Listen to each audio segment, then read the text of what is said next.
no limits, no frontiers. Take the risks and hunt the new.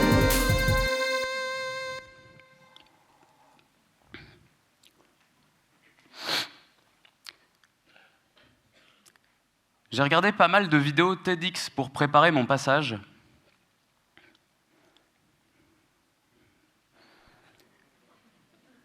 Et j'ai remarqué que pour bien réussir,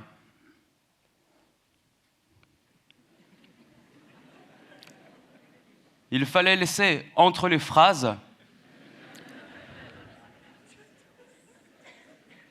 des longs moments de pause.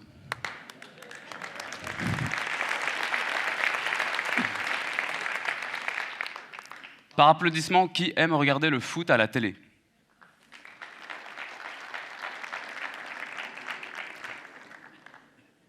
Par applaudissement, qui s'est déjà retrouvé à regarder un match de foot à la télé sans rien comprendre aux règles du jeu?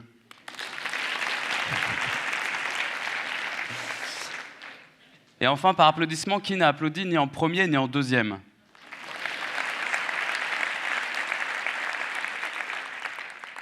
Pour la partie de la salle qui a applaudi en deuxième et en troisième, ne vous inquiétez pas et écoutez-moi bien jusqu'au bout parce que je ne vais pas parler que de football, mais de sujets au moins aussi importants que la santé mentale, la géopolitique au Moyen-Orient ou le consentement, qui arrive juste après moi, puisque je vais également vous parler de Céline Dion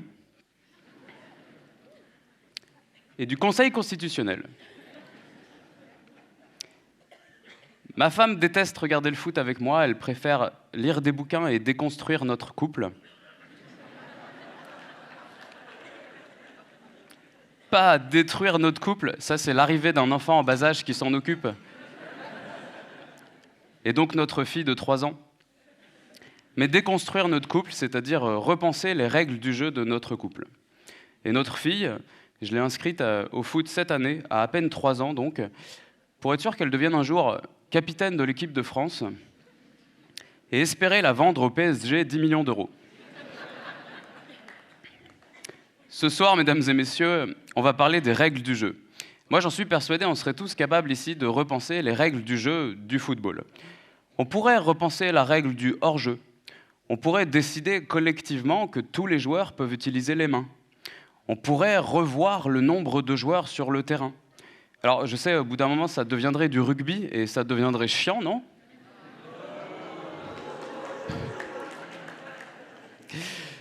On m'avait prévenu.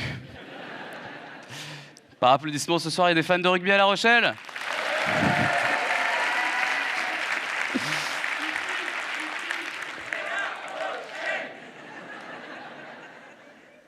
On m'avait dit de dire ici, mais je sais que j'ai même pas besoin de le lancer en vrai. En vrai, ici, c'est Paris, mais d'accord. Alors, pour éviter de me reprocher de diviser pour mieux régner entre amateurs de football et personnes moins intéressantes, je vais essayer de rassembler. Et pour que tout le monde soit au même niveau, le foot est un sport qui se joue à 11 contre 11. L'objectif de chaque équipe est de mettre le ballon dans le but adverse. Et ça demande tellement de talent que ceux qui le font le mieux peuvent devenir milliardaires. Alors attention, je ne blâme personne en particulier, surtout pas moi qui, dans une autre vie, après avoir vu une publicité montrant David Beckham, l'ancien joueur mannequin des années 2000 et qui a créé sa propre marque, ai acheté un slip David Beckham. Alors, je sais qu'il faut être pointilleux sur les termes. C'est pas vraiment un slip, c'est plutôt un boxer. Mais moi, je trouve ça beaucoup plus drôle de dire slip. Et puis, de toute façon, c'est pas mon sujet. Mon sujet, c'est que j'en suis persuadé, tout le monde ici serait capable d'être éclairé sur un des aspects qui concernent les règles du jeu, du football. Et on en débattrait tous ensemble avec des experts qui nous apportent des arguments contradictoires. Par exemple, le foot a été conçu à 11 contre 11, à une époque où les joueurs étaient bien moins athlétiques, et aujourd'hui, on pourrait le repenser à 10 contre 10. Mais on est dans une période où le calendrier des joueurs s'accélère de plus en plus, Et il se passe pour les footballeurs ce qu'il se passe pour les ressources de la planète au niveau mondial. Nous consommons les joueurs de foot à un rythme plus rapide que ce qui ne leur permet de jouer en bonne santé, entraînant plus de blessures, une usure mentale plus forte et une retraite de plus en plus jeune. Pardon, excusez-moi, j'ai complètement oublié de vous dire que j'étais écolo et que j'ai tendance à tout ramener à l'avenir de la planète. Pardon, vraiment désolé. Mais ça, c'est à cause des règles du jeu du TEDx, parce qu'on m'a dit, t'arrives sur scène, tu dis pas bonjour, tu te présentes pas, et tu commences. Et normalement, moi, je dis bonjour, je m'appelle Mathieu. Vous répondez pas? Bonjour, je m'appelle Mathieu. Merci. Je suis humoriste et j'anime une émission avec des experts de la transition écologique. Et là, j'ai parlé d'un slip que j'ai même plus chez moi, avant même de dire bonjour. N'importe quoi.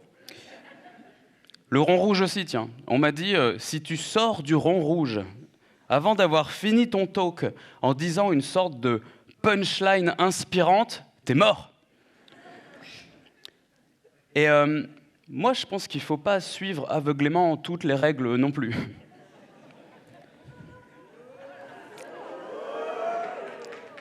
Mais je suis pas sûr de vouloir tester. Les mains aussi, tiens. On m'a dit, tes mains ne bougent que si ça soutient le propos. Et je savais pas quoi faire de mes mains, alors...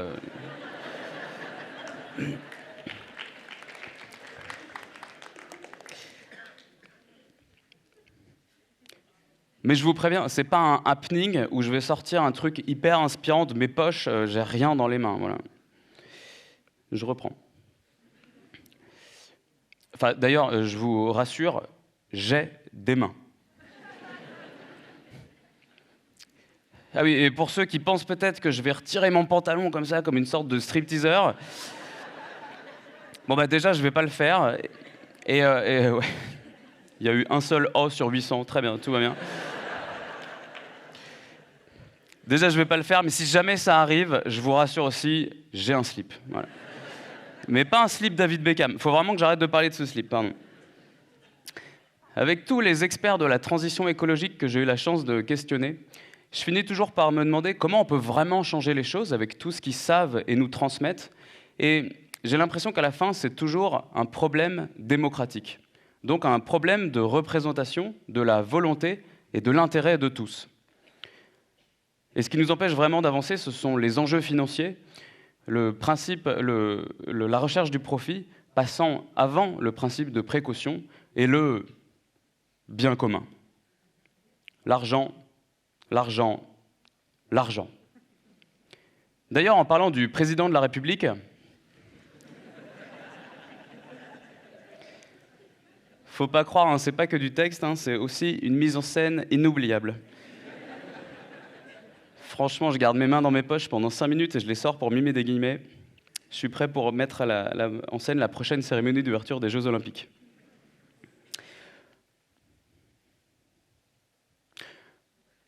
Votre président de la République, donc, ok, notre président de la République, élu au suffrage universel direct, uninominal, à 2 tours.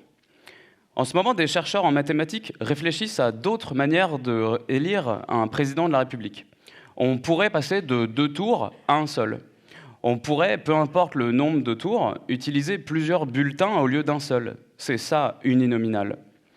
On pourrait remplacer le président de la République, et le Sénat d'ailleurs, par une sorte d'assemblée citoyenne tirée au sort et éclairée sur des sujets comme l'avenir de la planète, mais je ne suis pas là pour remuer les traumatismes du milieu écolo. On parlera de la Convention citoyenne pour le climat une autre fois. Juste quand même un mot. Au moment où le gouvernement étudiait les différentes options de ce qui allait devenir les règles du jeu de la Convention citoyenne pour le climat, donc 150 citoyens tirés au sort, représentatifs de tous les Français et éclairés sur les sujets environnementaux par des experts pendant des semaines, eh bien, une des formules proposait de mélanger des élus et des citoyens. Malheureusement, cette formule a été refusée parce que, je cite, « on ne mélange pas les torchons et les serviettes ». Et dans la répartition des tâches avec ma femme chez moi, c'est elle qui s'occupe du lave-linge et moi du lave-vaisselle, et elle m'a dit qu'on pouvait très bien les mélanger.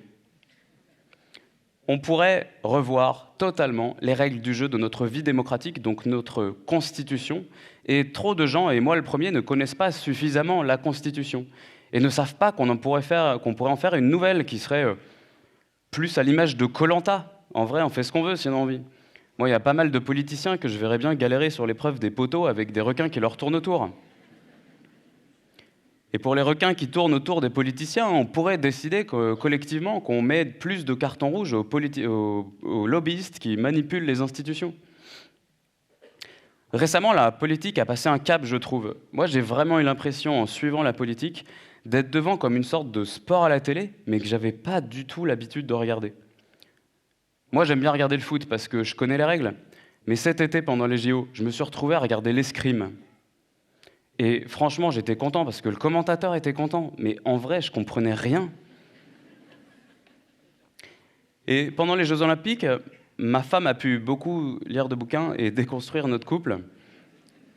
Alors, on est toujours monogame, hétéronormé. On ne fait pas encore chambre à part et c'est toujours elle qui porte les enfants pendant les grossesses. Mais maintenant, on élit celui qui choisit les restaurants pendant 5 ans. Là, c'est elle qui vient d'être élue et elle choisit tous ses restos au 49.3. Alors, j'ai plus mon mot à dire, mais je tiens à mon rôle d'opposition et je préfère critiquer son choix de restaurant sous prétexte qu'ils ne servent pas de burger. En plus, récemment, elle a lu un essai sur la démocratie qui met en avant le tirage au sort qui serait beaucoup plus démocratique que les élections qui seraient beaucoup plus aristocratiques. Et maintenant, on tire à pile ou face celui qui descend les poubelles. Et je ne sais pas ce qu'elle utilise comme pièce parce que tous les soirs, ça tombe sur moi.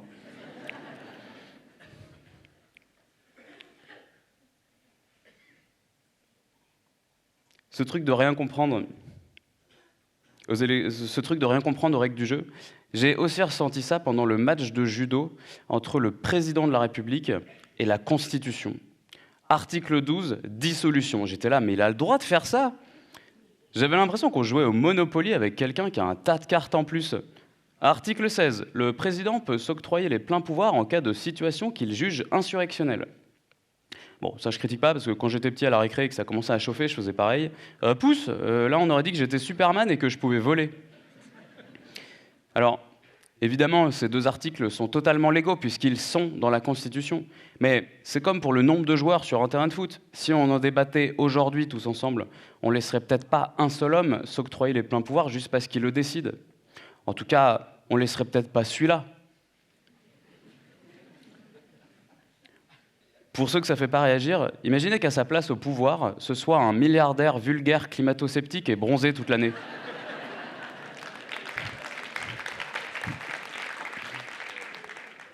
En binôme avec un autre milliardaire qui vend des voitures électriques et qui veut montrer au monde entier qu'il a la plus grosse fusée.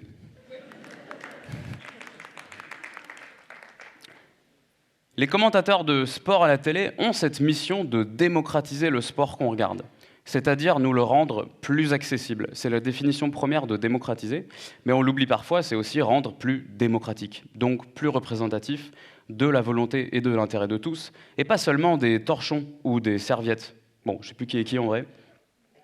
Maintenant, grâce aux différents gouvernements précédents, tout le monde connaît le 49.3. C'est même passé dans le langage courant. On peut même dire que les premiers ministres récents ont démocratisé l'expression, ce qui ne rend pas l'article 49, alinéa 3 de la Constitution plus démocratique pour autant. Quand on s'est marié avec ma femme l'année dernière, pour être sûr que le maximum d'invités discutent entre eux, on a fait un jeu.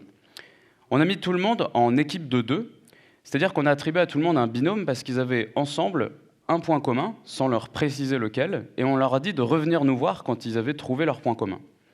Au début, c'est assez facile, on met les binômes les plus évidents. Par exemple, ma sœur et mon témoin sont tous les deux fans de Céline Dion, merci, il y en a quelques-uns qui écoutent, sont tous les deux fans de Céline Dion, et ils discutent pour trouver leur point commun, et la conversation prend. Mais à la fin, il nous restait une dizaine de personnes, et on ne savait pas comment les mettre en point commun. Alors on les a mis en équipe de 2 au hasard.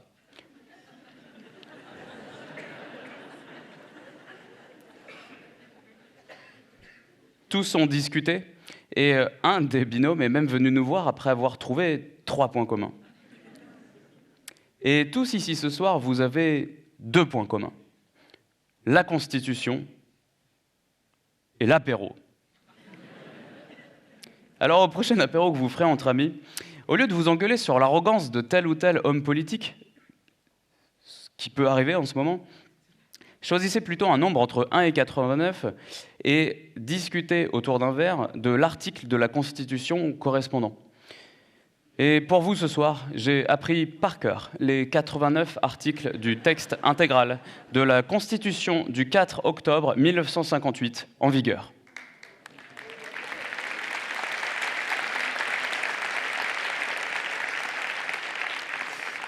Alors donnez-moi un nombre entre 1 et 89. 37, j'ai entendu 37. C'est vous, madame? Non, vous l'avez vraiment dit. Mais il y a eu 12 là-bas. Quelqu'un n'a pas écouté là-bas, 12. 12, c'est pas vrai. Quelqu'un a dit 12. Vous avez dit 37, madame? Comment vous appelez? Liliane. Très bien. J'ai rien à dire, hein, c'est bien. Article 37, pardon. Article 37. Oui, je l'aime bien en plus celui-là. Article 37. En cas de rupture d'importation céréalière, le président de la République et le Premier ministre sont les premiers à pouvoir préempter gratuitement le stock de brioches. En vrai, personne n'est ici capable de me dire si cet article existe vraiment ou si ce qui est exactement l'article 37. Enfin, je veux dire, par applaudissement ce soir, il y a des membres du Conseil constitutionnel. Attention.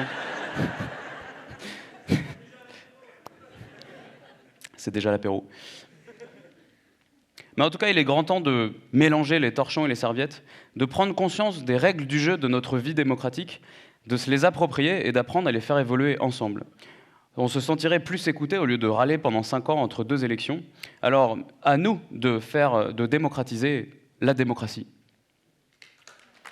Attendez. C'était ma phrase inspirante, ma punchline inspirante. Je crois que j'ai gagné le droit de sortir du rond rouge. Mais en vrai, le seul message que je veux vous reteniez ce soir, c'est votez pour moi en 2027 ou avant.